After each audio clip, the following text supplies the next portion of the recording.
Hey there, it's Mackenzie, your host of Winning. We're looking for sponsors for the podcast. If you have a business that you would like to promote to thousands of people, send us an email at podcastwinning@gmail.com or send us a message on social media. I cannot wait to hear from you. Now on to the show.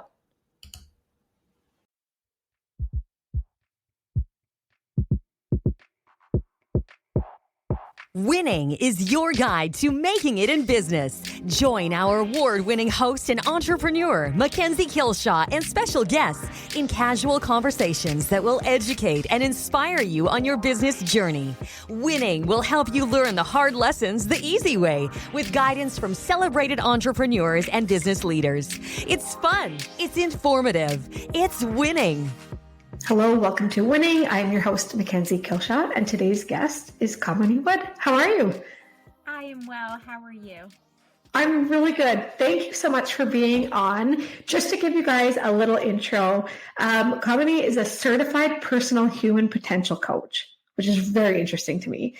She's the creator of Authentic Me and CEO of Live Joy Your Way. It's a coaching company helping high performers and overachievers who have seen success through old-rooted traditional metrics reestablish their self-awareness. So I'm really excited to talk to you. We're going to talk today a lot about goals and goal setting, which I think we all talk about, but I don't really know if we're all doing it. So today's the day to get some info. Thanks for being on. Thank you again for having me. I'm excited to be here. I am too. This is going to be a cool conversation because I really do think it's something that people are like, I need to set goals. And I don't actually know that a lot of people actually sit down and set goals. They just talk about setting goals. Mm-hmm. And I'm not sure if that's a common problem, but I seem to see it a lot. And so it's a really important thing for us to chat about. So here we are. I think can I just share, Mackenzie? I think that people set goals a lot because that's what we're told to do. Yes. Yeah. We're told set goals. So we just set them. But I'm excited to have this conversation because there's so much more to setting goals. I agree. And I think too, when I started my first business, I set goals that honestly were goals that I had just made up. Like I didn't even know if they were attainable. I didn't even know if they were reasonable. They were just something for me to kind of strive for. And I think as my business evolved and I became kind of a better entrepreneur business person, I kind of honed in on better goals. But I think really when you're starting out, it's like, what am I supposed to be doing? Right? Like, how do I set these goals and what do I strive for? And I think that's something that a lot of people, and I mean, you're the pro on this, you can tell me, but I think it's something that people struggle with. They absolutely struggle with it. And what I will tell most of my clients is it's about starting off with your values and your needs and then creating your goals off of that. Because oftentimes when we're setting these goals, to your point, we just kind of set them. And so there's almost these arbitrary things that we kind of pull out of wherever, whether we see somebody else doing it and we think, oh, I should do that too. Or somebody else maybe externally says, hey, I think this is success. And so we just set goals based on that. But if we actually come back home to our own values and our own needs, and we get really clear about that, and then create our goals from there, what ends up happening is we then are intrinsically committed to making those things happen because the steps we need to make for those goals are based in something that's meaningful, because it's based in our value system or it's based in our needs. And so then we're committed to the action. And when we take a committed action, then we actually self-affirm, right? Because now we're taking this committed action. So we're self-affirming, which then gives us more intrinsic motivation to continue towards our goal. And then before we know it, we've reached these goals that we've set for ourselves. I love that. It's so important, right? Starting out with your values is like, if every decision that you make goes right back to those, you're always going to be on the right path.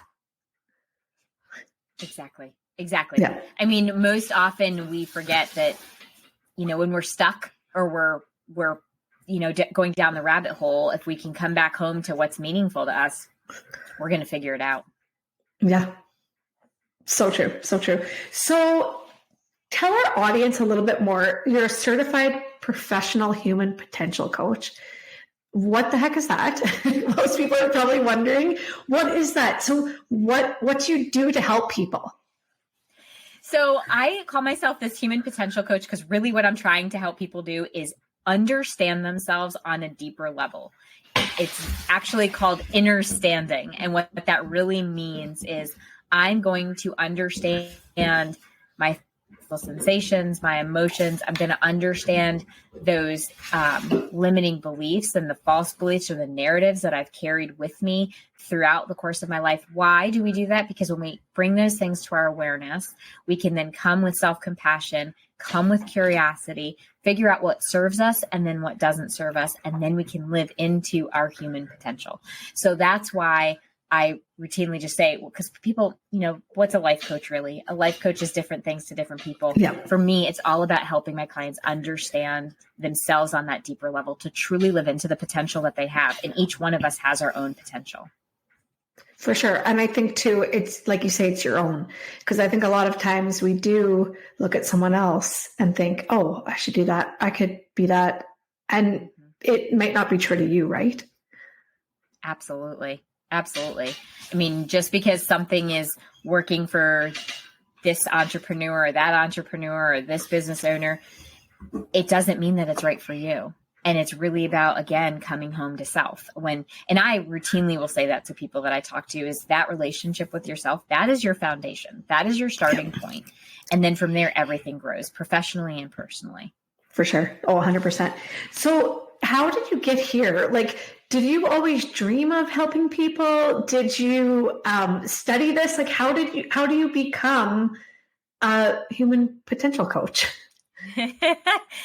Well, it's a funny story. Actually, when I was 7, I really did have the idea that I wanted to work with people one-on-one, but then, just everybody else's dreams for you start to take over.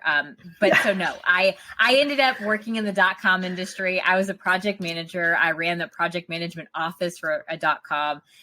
But really in that role, what I was doing was working with individuals on helping them understand what they needed in order to get the projects completed and what resources they needed. And, where were they finding stressors and helping them move through those things, moved on to running a law practice.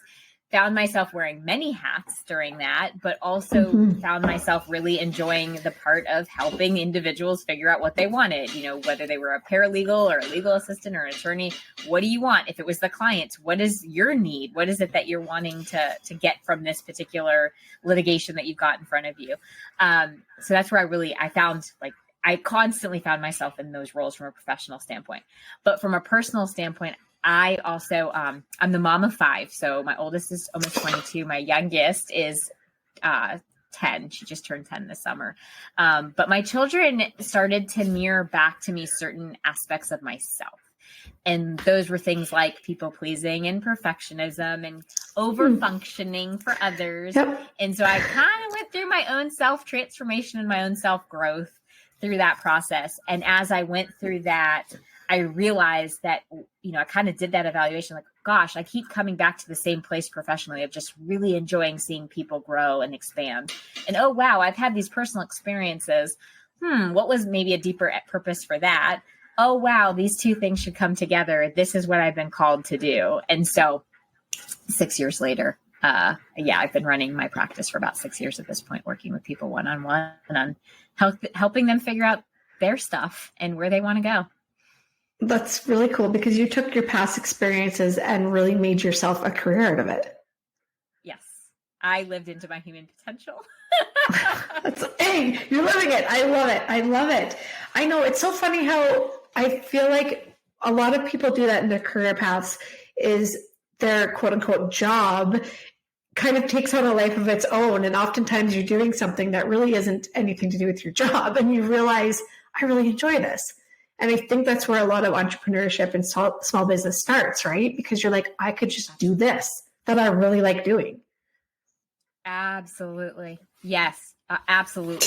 And I even think I do work with some college students because I work with the gamut, right? Teens all the way through adults. Even college students, they constantly are saying, Kamini, I'm stressed because I don't know what I'm going to do in terms of, this is what my degree, I've got to find this job. And at the end of the day, it's, what do you enjoy? Find the thing that, and give yourself permission to experiment and to have an experience. And then from there, give yourself permission to grow and evolve. Because just like me, I started off as a project manager. And then every time I'd be in a new role, but I'd find myself again, common denominator, people growth. Right. And so for me, that I found my passion, and it's just giving ourselves. Yeah, it's so true. And I think it is giving, it's different now. I remember growing up when you were in high school, and it was basically, what do you want to do for a job? Okay, you need to take these classes, and then you need to go to university and take these classes, and then you'll have that job, and that's your life. Right. And no one really talked about, what do you love doing?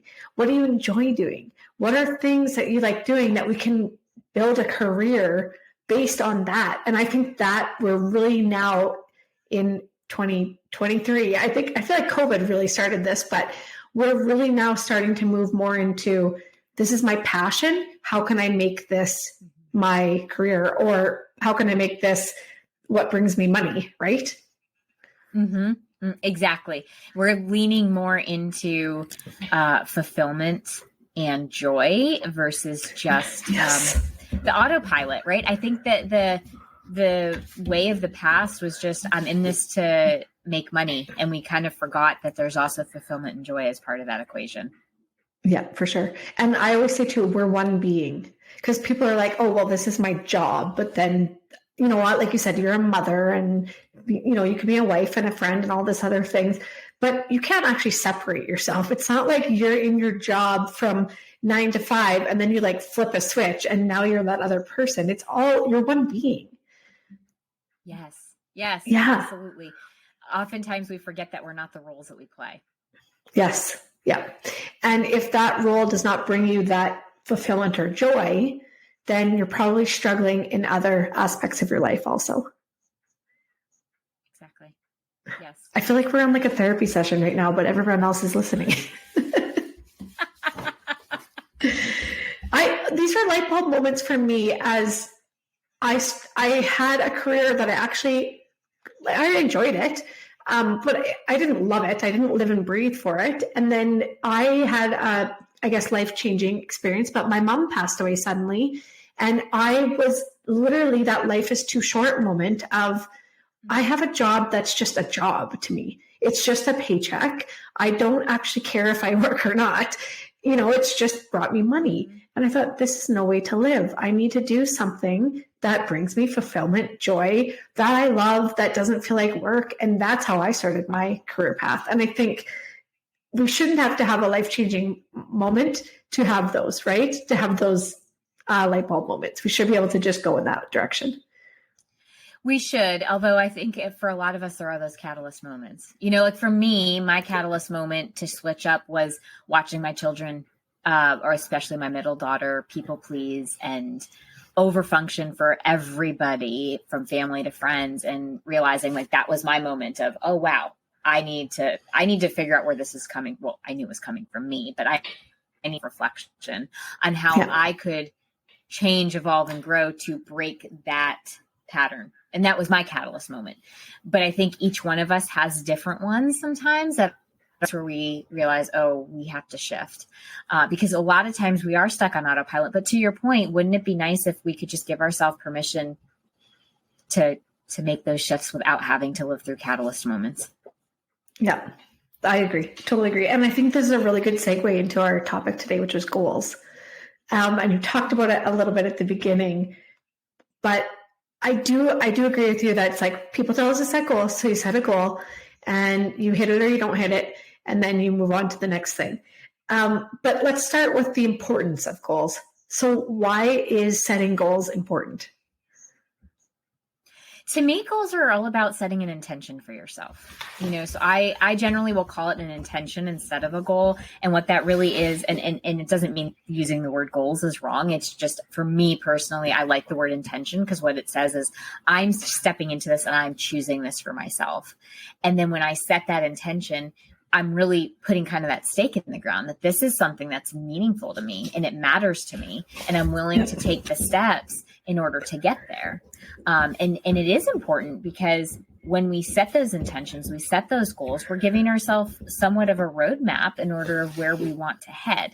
And again, it's not that if we don't meet that intention or meet that goal, we're a failure. Instead, it's, oh, wow. So maybe I got to a different point and maybe that's where I was meant to be, or maybe this is part of my learning journey, and I can take this information that I've learned and I can now set a new goal or a new intention for myself. But without those, we're kind of just meandering along without really truly giving ourselves permission to write the story that we want to write. Yeah, that's so true. Okay, so let's talk about methods. So is there a method that you've kind of found is tried and true to set goals, or what's the best way for us to actually set a goal or an intention? So I alluded to this before where I know I've heard all about SMART goals, right? The specific, measurable, attainable, what's the other R stand for? I can't even remember. And then time. Reasonable. Timely, reasonable. I think. Yes, that's it. Time sensitive. Yeah. Yeah. But for me, it's, can we start with, what are my values? Like, let's look at the life domain that we're setting the goals in. So if we're talking about career, what are my values within my career that I have for myself? What are the needs that I have in terms of my career, if that's the life domain that we're looking at? And then now that I know my values and my needs, what seems to be a reasonable, not reasonable, but a goal that actually aligns with those values and needs. Yeah. So then we set that goal, we set that intention, and then it is about breaking it down into bite-sized pieces that we can take committed action against. Because sometimes what happens too is if we set this intention, it's probably pretty big if it's based on our values and needs. And then it can feel overwhelming. So it's so important to then say, okay, now that I have this, what are those smaller committed actions? And then as each one gets accomplished or you're working towards, celebrating. So you're celebrating the small steps along the way, because we have to remember that small wins will compound to reach that larger goal or intention. Oh yeah, that's so true. And I think we forget about that. We often as humans think about the negative, right? You didn't do something, but we don't often are like, oh, I did this, like, good job, right? Or good job to your team, or good job to yourself, or whoever it is. Mm-hmm. Yeah. Oftentimes we forget that we have to celebrate the small things along the way, because we're so attached to the final intention that what we end up doing is we focus on the outcome and we forget that the gold is in the process, because in the process, that's where we're growing. That's where we're evolving. That's where we're learning. And that's where we might need to shift, because maybe we set this intention with the idea of certain values and needs based. It was based from that, but maybe along the way, we've learned things that now has shifted it ever so slightly. But if we're so focused on the outcome, and if it's not that specific outcome, then we get stuck in this idea that we're a failure. Versus if we're focused on the process along the way and the steps and the committed actions along the way, we're allowing ourselves to grow through it, and as we make it towards that intention or goal that we've set. So do you think it's better for someone to set more goals, I'll say smaller, more smaller goals, or fewer goals, but there may be a little larger scale with like steps in between? I think it depends. I don't think there's an inherent yes or no, or this is right, this is wrong. I think it depends on each person. What I have personally found is if one sets a couple larger goals or intentions and then breaks those down into smaller pieces or bite-sized pieces and committed actions to live into those larger intentions. I do think that having a couple of intentions for yourself is helpful, also because sometimes if you happen to be a high achiever, and I work with a lot of high achievers, we become very over-focused on the one intention we've set, that then we can overthink and get stuck in the overthinking, versus if you got a couple happening, you're less likely to get stuck in that overthinking mode. Yes, 100%. Okay, so you said get stuck. What do you do when you get stuck? That's a great question, because we do get stuck a lot. I can attest to that myself. For me personally, what it comes back to is realigning with a couple things, what's meaningful to me. So a lot of times what I will say to people as they're stuck is name and notice what's happening, right? It's very important. Notice that I'm stuck. What am I stuck on? Let's name it. Come back to the present moment. So I practice a lot of mindfulness with my clients, like what's happening in the here and now. Can you connect back to yourself in this moment? And then it's to take one small meaningful action towards where you want to head. Because what happens is as an overthinker, we will just get stuck in that rabbit hole and we keep thinking about the thing where we're stuck and it's completely going away. So instead it's recognize that we have that choice point. We can get stuck. We can stay stuck, or we can come back to the present moment, reconnect with self, and then go towards where we want to be. And it doesn't have to be a big leap. It can be a small one. Because again, small actionable steps take us towards where we want to go. They'll compound. Yeah. And so then is it okay to pivot or to change? Like maybe if I set an intention, maybe it's for growth. I want to have, let's say, my small business sales numbers that I'm working towards this sales number, and something happens that I have to change that. Is that okay? And then what do you do to modify? I think it's absolutely okay. And that's what entrepreneurs is constantly give ourselves permission to change and shift. Because if we've set a goal and we're paying attention to the process rather than the outcome, what we're doing along the way is learning. And maybe what we've learned is that goal actually, it doesn't what I want anymore because I've learned, A, B, and C. And so we give ourselves permission to pivot. It doesn't mean we failed. It means that we've grown and we're able to shift the intention or the goal that we've set for ourselves. It's when we don't give ourselves permission to pivot that then we may not even get to that intention. And then we're beating ourselves up for failing. Yeah, exactly. Yeah. And I think that is the part that we look at things as failure and not learning. But you might have learned 10 things that help you in your business or personally grow and develop. But if you didn't hit that end, you'd look at that as a failure. Yeah. And that's what I mean by being outcome focused, right? Where it's like, I didn't get to this outcome, so therefore I failed. But what about the 25 things that you learned and grew and experienced along the way, and even those successes along the way? Like, for instance, maybe you didn't learned and hit goals around networking or building your email list or I don't know, just little goals that you might have to get to a certain sales number. I know that a lot of coaches will say, well, I need to make X amount of money. And then they didn't make that amount of money, but they made all these connections and they had all these great conversations with people throughout the year. And they don't even pay attention to that. And you have to stop and say, well, was it really a failure if I didn't make that sales goal? If I had these amazing conversations and I made all of these contacts with people and that all these people are in my network now, we lose track of this that we're really working towards when we just are so outcome focused. Yeah, that's true. Okay. I have all these questions now that are going on in my head that I'm like writing down as we're going through this. So a few things. What should we base our goals on? So by that, I mean data or our feelings or where we think we should be or what we think we should do, or how do we know what to base them on? That is such a great question because there's a part of it that says, of course, if you're running a business, you're going to want to use some data, right? You don't want to do the sky things all the time. However, if we're going with shoulds, I routinely will tell people that if you find yourself saying this should be my goal, take a pause, because should usually is an indication that it's a fear-based goal.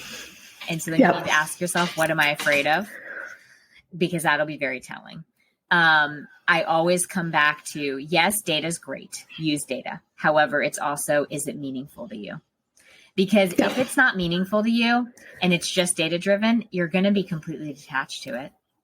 If somebody says, you should have 50,000 people on your email list. I know that's a crazy number, but let's just say that. Yeah, I wish. because it's driven by data. It's like, okay, that's great. And also I don't really care about 50,000 people versus if it's meaningful for me to have all of those connections, then maybe I would be driven to do it.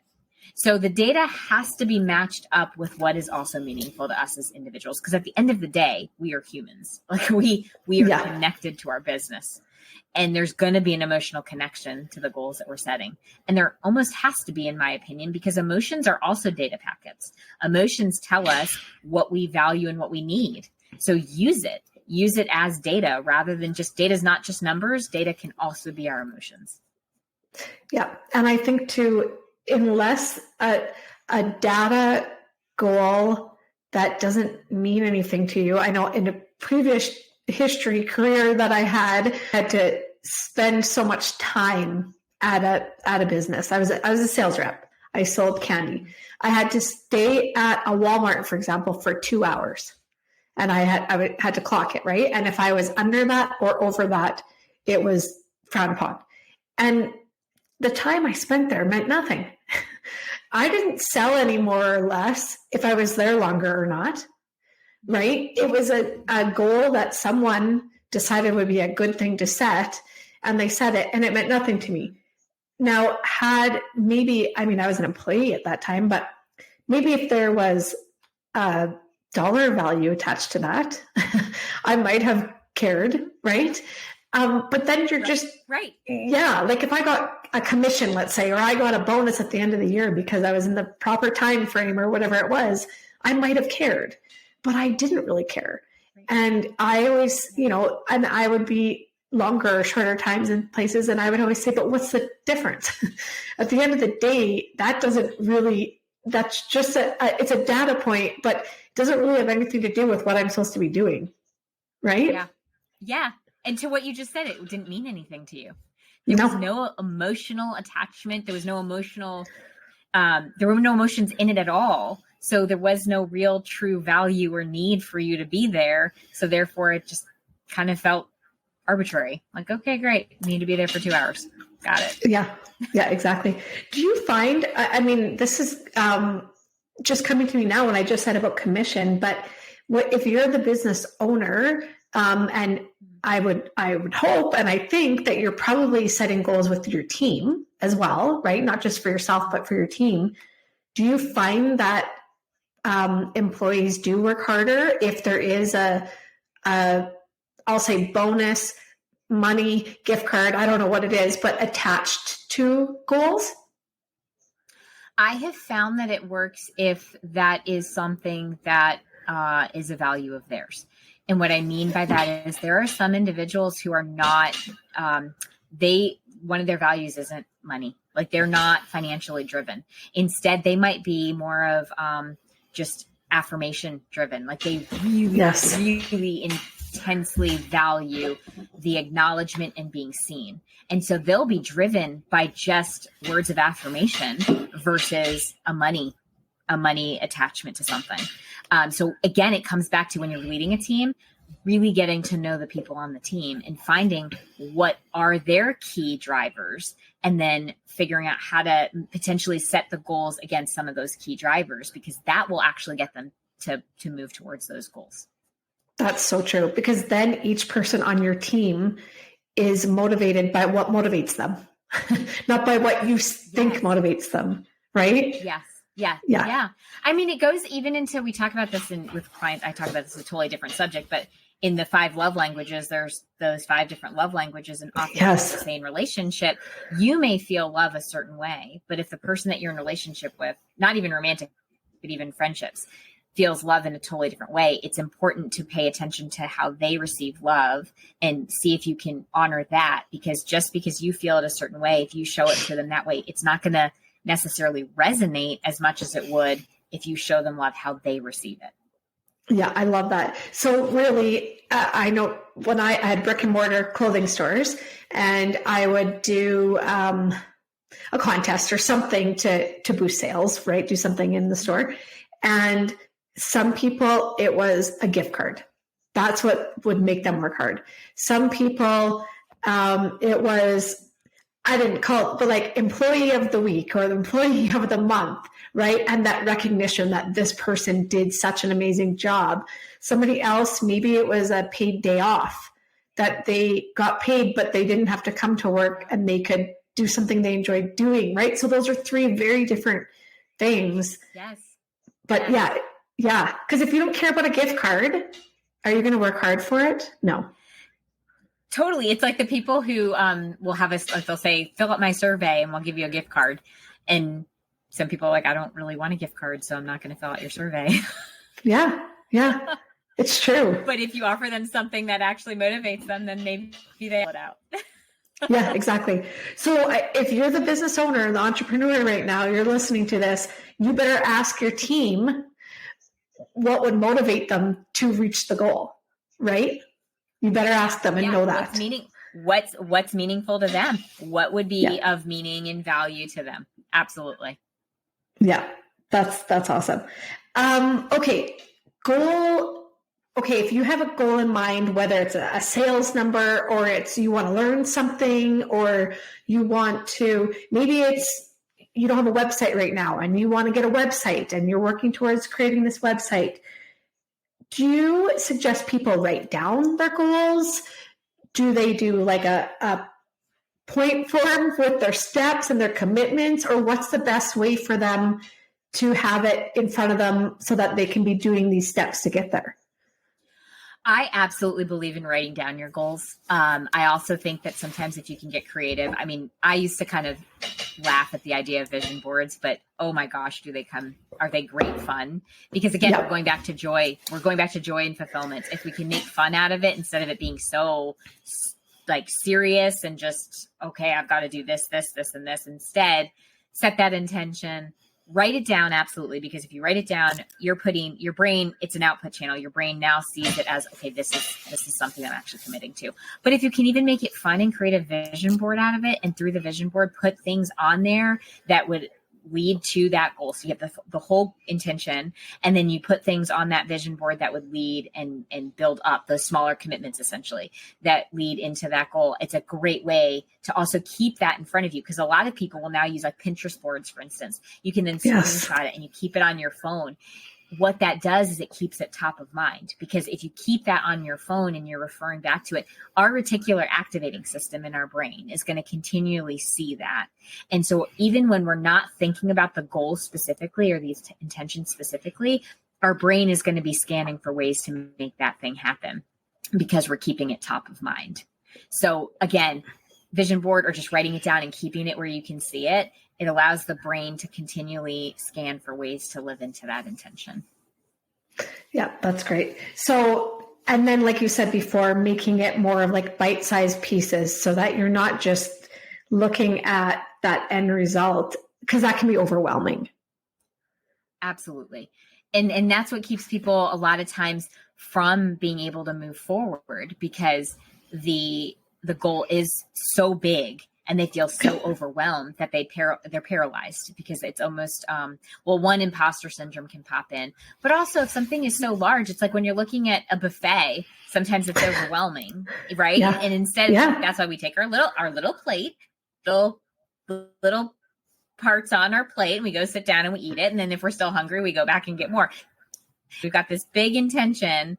Let's break it down into these bite-sized pieces. Yeah. And I'm just thinking this, but it's okay to get help along the way, right? Like if there's a part of your goal, let's say it's posting more on social media. I want to post this many times. I want to do this, but you're like, well, I'm not great at taking the photos. So maybe you get somebody else to take the photos, right? Like you don't have to do this all on your own, do you? Oh my gosh, no. It's all about asking for help, asking for support. I think that's part of entrepreneurship, is we think we have to do it all on our own. Yes. And then we feel isolated. And it is so important to be able to say, no, I could use some support. I need help with this. And also for me, it's part of self-compassion, right? Being able to get vulnerable and saying to somebody, I am struggling with social media. Maybe it's not to get help with the actual posting, but maybe it's to get help with understanding how to post or what to post. Yeah. It can be many different ways of doing it, but it's so important to be able to ask for support, because we're not isolated beings. We're relational beings as humans, and being able to live into that and know that it's okay. We're not a failure because we're asking for help. It's absolutely vital. I think I didn't even learn that until I was like into my second year of business, because I thought, well, I'm an entrepreneur now, so I just have to know how to do everything. And if I don't know, I'm going to learn and all of this. And then it's like time, first of all, how much time do you have in a day? And you just can't spend all day, every day doing everything. Like when I look back at it now, I think how ridiculous that was, that I thought I could do my bookkeeping and be the janitor and do my marketing and be the salesperson and be the therapist to my staff and help them out. And now it's laughable. It's so silly to think that, but I think we all start out or maybe fall into that trap, right? That we all go through that. Absolutely. Absolutely. We all go through it. And I think it's part of the growth process of entrepreneurship, to be honest. Yeah. I agree. Took me, like I said, took me over a year. And then I was like, maybe I should get a bookkeeper. Exactly. Not sure why I didn't think about that before. I think it starts out with, especially if you're just starting a business, money, right? Because you're like, well, I have to pay somebody to do that. And I don't really know how much money I'm even going to have. So I'll just do it. Right. And then, of course, fear, right? Now that I'm making money, it's, well, can I continue doing this? Will I be able to continue to make enough money to pay this person? And it's just the stories we tell ourselves. But yes, absolutely. I think, with any entrepreneur, that's the fear at first, is how I have to make enough money to feed myself. Then I need to feed this other person. And but it's also important to recognize that if we don't bring on those people, they're going to plateau at some point, because there's only so much we can do on our own. Yeah. Well, and it comes down to two things, I always think. First one we talked about before, fulfillment and joy. If you don't enjoy doing something, why are you spending time doing it? Right? Yes. Like, why am I doing my books? I hated doing them. And I would sit at home on a Friday night and do my books, crying or cursing, one of the two, usually, right? Exactly. Yeah. And then second of all is, I could have been spending that time that I was crying or cursing doing something else that made me money. So maybe I have to pay somebody to do my books, but I spend that time doing a private shopping party at my clothing store with two really great clients that spend a lot of money, right? Yes, exactly. It's the opportunity cost that happens. We think that we're saving money because we're not paying this person, but we're actually losing money because we are not where our zone of genius is. That's right. Oh, I love that zone of genius. I love that. So maybe if you're just starting and you're listening, maybe a goal is to be able to have either team members or someone from the outside that you just pay to do some of those things you don't love or don't make you money, so that you can spend the time on the stuff that you do love or makes you money. Exactly. That's a great goal.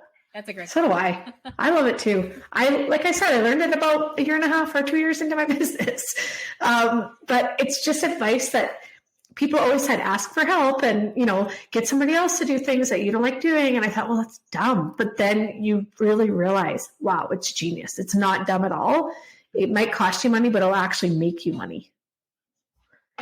Exactly. Yeah. Is there any must-have goals, or is there any goals that kind of every entrepreneur or business owner should strive for or have on their list? Oh, that's such a great question. No, it really is a great question. I think we just touched on one, maybe, where it's maybe setting a goal around who you might want to outsource certain things to. But I think ultimately the goals that we set as an entrepreneur is come back to your why, right? Yeah. Why are you embarking on this? Because I think, for a lot of entrepreneurs, there is a deeper why. And if we can set our goals against some of that's why it's going to be different for people, but maybe the must-have goals are related to starting life. And so the must-have goal might be slightly different from each person. I do think that in terms of just having started, I started the law firm from the ground up too. So entrepreneurship has kind of been in my blood because the .com also started from the ground up. A lot of the goals that you end up setting need to, again, be related back to what's important to you and what's meaningful to you and what do you value, because if those goals are not aligned with who you are as a person, they're at the end of the day pretty arbitrary. Yep. 100%. And then what's the point of even setting them if they're not coming back to that, right? What's the point? Yeah. What's the point? Yeah. Yeah. Yeah. Yeah. I think it's easy for people to say, well, I'm setting a goal of X amount of money. I think that's great. And then ask yourself, and why that number, right? Because that helps you figure out what's the why for you. Yeah, exactly. And especially if you're making a business plan and you're getting funding from someone, they always want to know your sales goals and everything else. But in all reality, you're making those up. When you're first starting out. I mean, you're doing projections, and a lot of times it's based on your break even, right? Like, how much money do I have to make? Yes. But it doesn't really mean anything, right? Yes. Yeah. It's crazy. It's crazy when you think of that, all these goals that I'm thinking back now on all these jobs I've had, being like, well, that was the weirdest goal ever because it didn't really mean anything. Seems so silly. Okay, we talked about celebrating goals, and I agree with you that that's so important to celebrate successes, even if they're small. But what happens if things don't go right? I know we talked about learning, but what happens if you don't hit your goals? That's what I really believe believe in self-compassion and why self-compassion is so important, because there are going to be times a goal we miss the mark on an intention we've set. And so kindness over judgment and leaning into what did I learn through this process and how did I grow and what can I take moving forward are really important things to take a look at. Because if we don't, it just becomes, I didn't make that goal, I didn't hit that intention, and then there's a period. And the truth is, if we didn't make a goal or meet an intention, it should just be a comma. And so what's next? What do you want for yourself now? And so if we can look at that with kindness over judgment, we're able to do that a lot easier. Yeah, I love that. I know that at one point in time, my dad said to me, because I would always go to my dad for business advice and support and whatnot. And I would say, this didn't work out. And I'd be so disappointed and upset. And he would say, okay, so are you still alive? Yes. But did you die? Kind of that joke, right? No, right. I didn't die. Yep. And there's always a nugget. There's always a nugget. And maybe that nugget is just, well, I now know that this didn't work. And I'm not going to do that again. Right? Yes. Yeah. It's asking yourself, even in the midst of this not going the way that I wanted it to, what's the one right thing? What's the one right thing that I learned along the way, for instance, because we can take that and we can move forward from that place. I love that. There's always a rainbow in that rain. And as I say this, at my house, it absolutely just started pouring outside right now. And it's so loud. Thank God for headphones and echo reducers, because it's so loud in here. But I love that. There's always something good, right, that comes out of it. Yes. Yeah. Do you have a most important lesson that you can share, whether it's goal setting or even just a lesson that you've learned on your journey? My most important lesson for me personally was the lesson of self-forgiveness. Yes. For me, that has been the key, because as a high achiever, I'm very, very hard on myself. And so for me as an entrepreneur as well, self-forgiveness, because along the way, we're going to have missteps. We're going to maybe set goals that we don't hit. We're going to maybe take committed action that ends up being the wrong action. And so for me, the biggest lesson has been self-forgiveness. I love that. And you know what? I think most of us are our harshest critic. And most other people, you think, what are somebody else going to think? They're probably not even thinking about it. But we're thinking about what other people are thinking and putting that stress on ourselves. And we really just have to not do that to our own self, right? Yeah. Absolutely. Yep. And is there anything you wish you had known, or wish you had known earlier, maybe? Something you could tell your younger self? A younger self, yeah.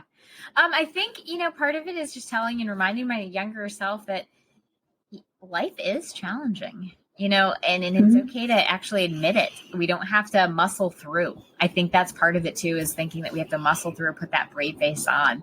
And sometimes there's a lot of strength in just feeling what we need to feel and allowing that to actually propel us forward. Yeah. Go through your feelings, right? I love that. Yeah. I love that. It's okay to have a downtime, but it's really great to have an uptime. Yes. Yep. Love it. Okay. I know people are going to want to know more about you, maybe reach out to you. What is the best place for people to find you? My website is kaminiwood.com. And then I'm also on Facebook and Instagram with the handle It's Authentic Me.